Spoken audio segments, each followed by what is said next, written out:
안녕하십니까. OBS 경인투데이입니다. 먼저 이 시각 주요 뉴스입니다. 트럼프 미국 대통령의 장녀이자 백악관 선임 고문인 이방카 트럼프가 내일 3박 4일간의 일정으로 방한합니다. 평창 동계올림픽 폐막식 미국 정부 대표단 단장으로 방한하는 이방카 고문은 내일 저녁 청와대에서 문재인 대통령과 만찬을 가질 예정입니다.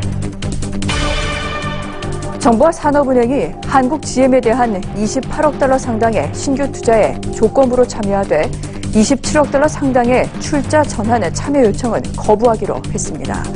한국 GM의 쇠락을 불러온 GM의 경영부실은 스스로 책임지도록 하고 추후 유사 상황을 막는 견제 장치를 마련하겠다는 방안입니다.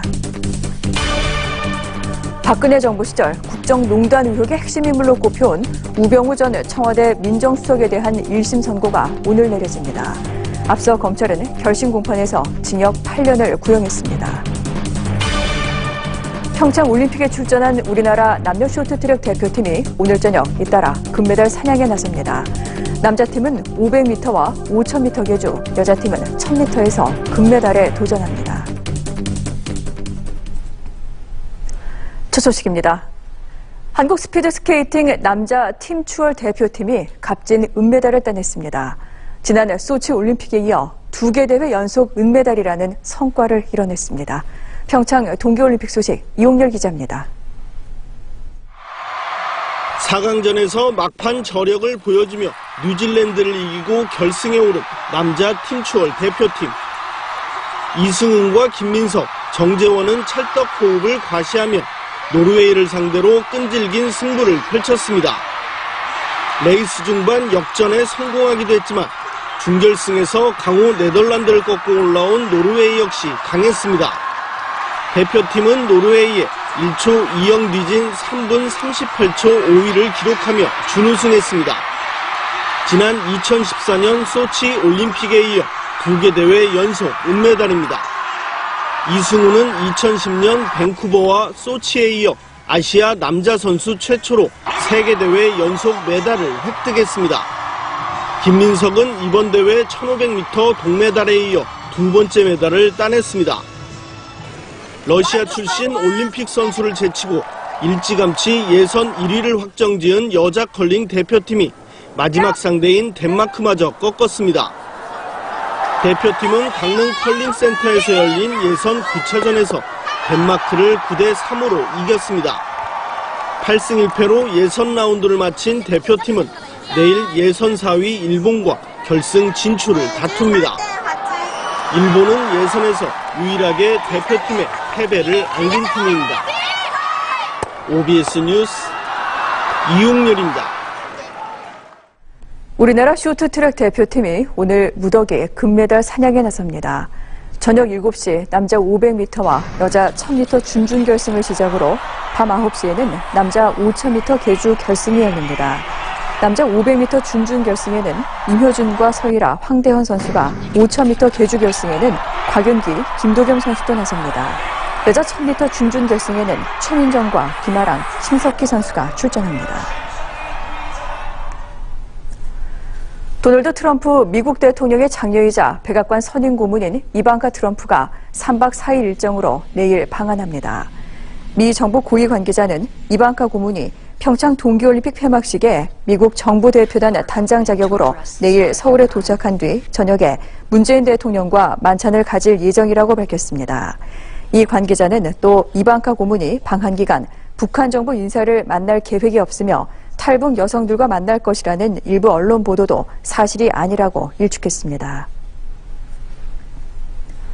평창 올림픽 개막에 맞춰 지난 9일부터 2박 3일간의 일정으로 방남했던 북한 고위급 대표단의 체류 비용으로 약 2억 4천만 원이 지출된 것으로 집계됐습니다. 통일부 당국자는 호텔 숙박비 1억 3천만 원, 교통비와 식비 각각 5천만 원 등이 남북회담용으로 편성된 일반 예산에서 집행됐다며 이같이 전했습니다. 이와 별도로 정부는 지난 14일 남북교류협력 추진협의회를 열고 북한 응원단과 예술단, 태권도 시범단 등에 대한 편의 제공 경비로 남북협력기금 28억 6천만 원을 쓰는 방안을 의결했습니다. 어금니 아빠 이영학이 1심에서 법정 최고형인 사형을 선고받았습니다. 재판부는 반성이나 죄책감이 없고 교화 가능성도 없다고 판단했습니다. 윤상 기자입니다. 딸의 친구를 유인해 추행 살해한 뒤 시신을 유기한 혐의로 기소된 어금니 아빠 이영학에게 1심에서 사형이 선고됐습니다. 서울 북부지법 형사합의 11부는 검찰이 사형을 구형하면서 제기한 이영학의 범죄 혐의를 모두 인정했습니다. 재판부는 피해자의 고통을 짐작조차 하기 어렵다며 법과 정의의 이름으로 형을 선고한다고 밝혔습니다. 심신미약 상태에서 저지른 범죄였다는 주장에 대해선 성욕을 채우려는 변태적 가학적 범행을 계획대로 실행했다며 인정하지 않았습니다. 오히려 억울함을 호소하는 동영상을 찍어 올리는 등 피해자에 대한 연민이나 죄책감, 반성을 찾아볼 수 없다며 교화 가능성도 있다고 보기 어렵다고 밝혔습니다. 그러면서 가석방이나 사면을 제외한 절대적 종신형이 없는 상태에서 무기징역은 사형을 대체하기 어려워 보인다고 덧붙였습니다. 이영학은 지난해 9월 30일 딸의 친구를 집으로 유인해 수면제를 먹여 추행한 뒤 다음날 목졸라 살해하고 강원도 야산에 시신을 유기한 혐의를 받고 있습니다. 범행을 도운 혐의로 기소된 이영학의 딸도 유죄가 인정돼 장기 6년, 단기 4년의 징역형이 선고됐습니다. 딸의 병을 고치겠다며 허위 후원금을 받는데 도움을 준 이영학의 형은 징역 1년, 이영학의 도피를 도운 지인 박모 씨는 징역 8개월형을 각각 선고받았습니다. OBS 뉴스 윤산입니다. 박근혜 정부 시절 국정농단 의혹의 핵심 인물로 꼽혀온 우병우 전 청와대 민정수석에 대한 1심 선고가 오늘 내려집니다. 서울중앙지법은 오늘 오후 2시 직권남용 권리행사 방해와 강요, 직무유기 혐의를 받고 있는 우 전 수석에 대한 1심 선고 공판을 엽니다. 우 전 수석은 비선실세 최순실 씨 등이 미르와 K스포츠재단을 불법적으로 설립한다는 의혹을 알고도 직무감찰 등 필요한 조치를 하지 않은 혐의를 받고 있습니다. 앞서 검찰은 우 전 수석에 대해 징역 8년을 구형했습니다. 정부와 산업은행이 한국 GM에 대한 28억 달러 상당의 신규 투자에는 조건부로 참여하되 27억 달러 규모의 출자 전환 참여 요청은 거부하기로 방침을 정했습니다. 정부는 오늘 베리 앵글 GM 본사 해외 사업부문 사장을 만나 이 같은 의견을 전달할 예정입니다. 정부 관계자는 GM이 한국 GM에 빌려준 27억 달러 상당의 대출금을 출자 전환하겠다는 의지를 밝힌 점은 높게 평가하고 있다면서도 산업은행이 보유지분 17%만큼 증자에 참여하라는 요청은 받아들이기 어렵다고 말했습니다. 북한 선적 유조선이 동중국해 공해상에서 유류 밀거리로 의심되는 환적 활동을 벌이다 일본 해상자위대에 적발됐습니다. 일본 방위성은 지난 16일 오전 중국 상하이에서 동쪽으로 약 250km 떨어진 해상에서 유종 2호와 닝더 078이라는 선박이 마주한 모습을 P3 초계기가 포착했다며 사진 넉 장을 공개했습니다. 해당 사진에는 두 선박이 호수를 접속한 상태에서 승선원들이 갑판에 나와 대화를 나누는 장면 등이 담겨 있습니다. 일본 외무성은 이번 확인 사실을 유엔 안보리 대북제재위원회에 통보했습니다. 경기도 안양과 평택에 있는 도로 포장물질 아스콘 생산 공장에서 발암물질이 검출돼 주민들의 불안감이 높은데요. 대기 중에 배출되는 유해물질에 대한 허용 기준조차 없어 대책 마련이 시급한 실정입니다. 김대영 기자입니다. 아스콘을 만드는 이 공장은 지난해 대기 정밀 검사에서 1급 발암물질인 벤조피렌이 나와 가동이 중단됐습니다. 업체는 뒤늦게 유해 방지 시설을 설치하고 경기도에 재가동을 요청한 상태. 오랜 기간 건강을 위협받고 살아온 주민들은 거세게 반발하고 있습니다. 지금까지 속고 마신 것도 너무 억울하고 분해요. 그런데 이미 발암물질이 나왔는데 다시 또 나오지 않으란 보장도 없고. 건강관리를 열심히 했다고 생각했는데 몸에 혹이 생긴 것이 저 아스콘 공장 때문에. 평택의 아스콘 공장 역시 발암물질이 검출돼 이전을 요구하면서 생산을 멈췄습니다. 도로 포장물질인 아스콘 제조 공장은 경기도 내 53곳을 포함해 전국적으로 520여 개.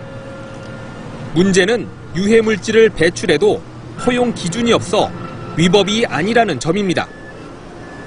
지자체의 관리 감독이 소홀할 수밖에 없는 이유입니다. 파이나 기소나 뭐 이런 몇 가지 그것만 이제 항상 측정을 해보게 돼 있고 나머지 물질이라서 수백 가지 물질에서 다 측정을 해보는 건 아니거든요. 환경부는 내년까지 16가지 대기 유해 물질에 대한 배출 기준을 마련할 계획이지만 때늦은 대응이라는 비판입니다. 대기 환경 문제에 대한 지자체와 정부의 소극적 대응으로 시민들의 고통은 오늘도 계속되고 있습니다. OBS 뉴스 김대영입니다.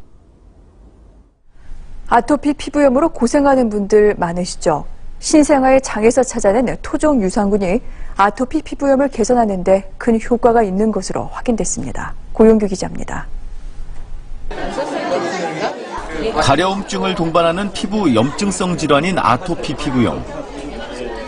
우리나라 청소년의 20% 정도가 앓고 있지만 특별한 치료법이 없는 상황입니다.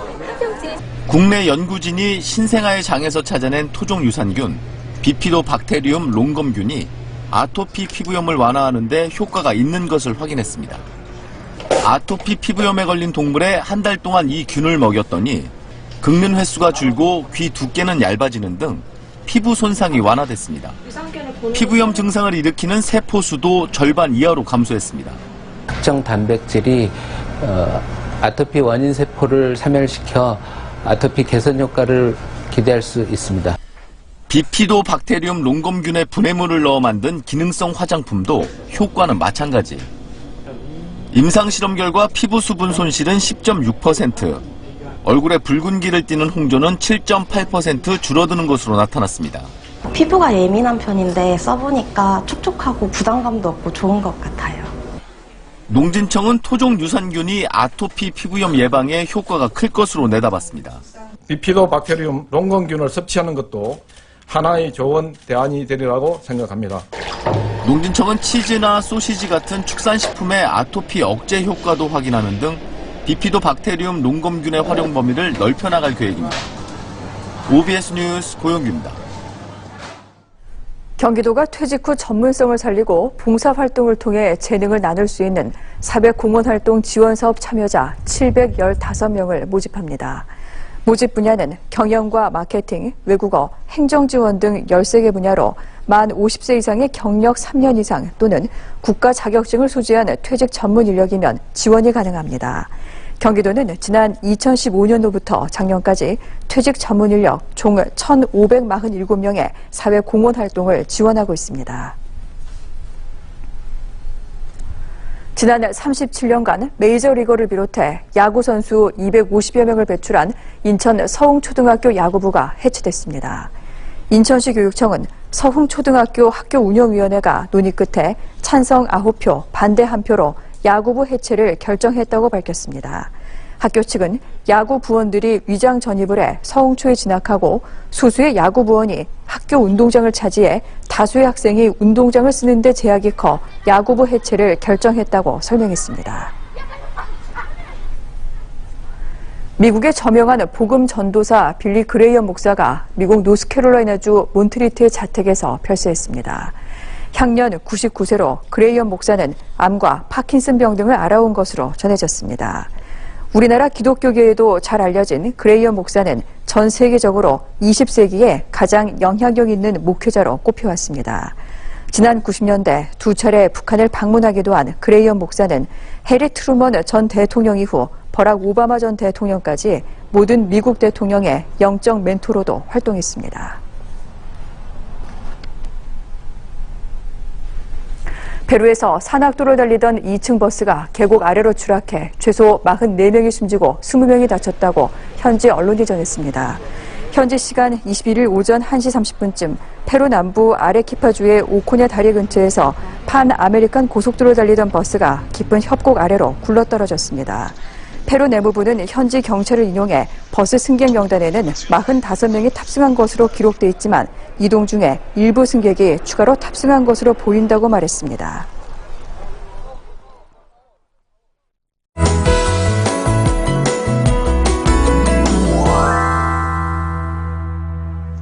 오늘 아침 공기는 다소 차가웠지만 낮부터는 금세 온화해지겠습니다.